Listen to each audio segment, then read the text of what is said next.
Hello বন্ধুরা, তো আজকে আমি রান্না করব পটল দিয়ে পুঁটি মাছের চচ্চড়ি। তো দেখো, পুঁটি মাছটা আমি আগে কেটে বেছে লবণ হলুদ মাখিয়ে নিয়েছি, কড়াই সর্ষে তেল দিয়ে দিয়েছি, তেলটা গরম হয়ে গেছে, মাছগুলোও ছেড়ে দিয়েছি। কথা বলতে বলতে এক পিঠ হয়ে গেছে, মাছটা আমি উল্টিয়ে দিলাম।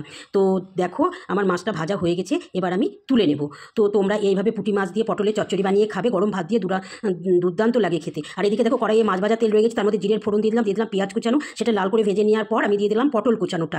আর আমি এখানে দেবো সর্ষে, শুকনো লঙ্কা, রসুন, সেটা তোমাদের দেখিয়ে দিলাম। আর দেখো, একটু নেড়ে চেড়ে দুটো কাঁচা লঙ্কা, হলুদ, লবণ দিয়ে দিলাম। এবার এটাকেও ভালো করে একটু নেড়ে নেব। আজকে আমি জল ছাড়া এই মাছের চচ্চড়ি, পুঁটি মাছের চচ্চড়ি রান্না করব। এবার দিয়ে দিলাম শুকনো লঙ্কা, সর্ষে আর রসুন বাটাটা। তারপরে দেখো নেড়ে চেড়ে এবার আমি দিয়ে দেবো এই পুঁটি মাছটা যেটা ভেজে রেখেছি, এটাও এবার একটু নেড়ে চেড়ে আমি ঢাকা দিয়ে দেবো। এবার ঢাকাটা খুলে এবার আমি একটা টমেটো কেটে দিয়ে দিলাম। এই টমেটোটা একটু কাঁচা কাঁচা থাকলে খেতে খুব টেস্ট লাগে। তো দেখো, আমার রান্নাটা তৈরি হয়ে গেছে। তো তোমরা এইভাবে পুঁটি মাছের পটল দিয়ে পুঁটি মাছের চচ্চড়ি বানিয়ে খাবে, ভাতের সঙ্গে দুর্দান্ত লাগবে খেতে। আর কি সুন্দর হয়েছে দেখো, রান্নাটাও খুব সুন্দর হয়েছে। ভালো লাগলে আমাকে অবশ্যই কমেন্ট করে জানাবে।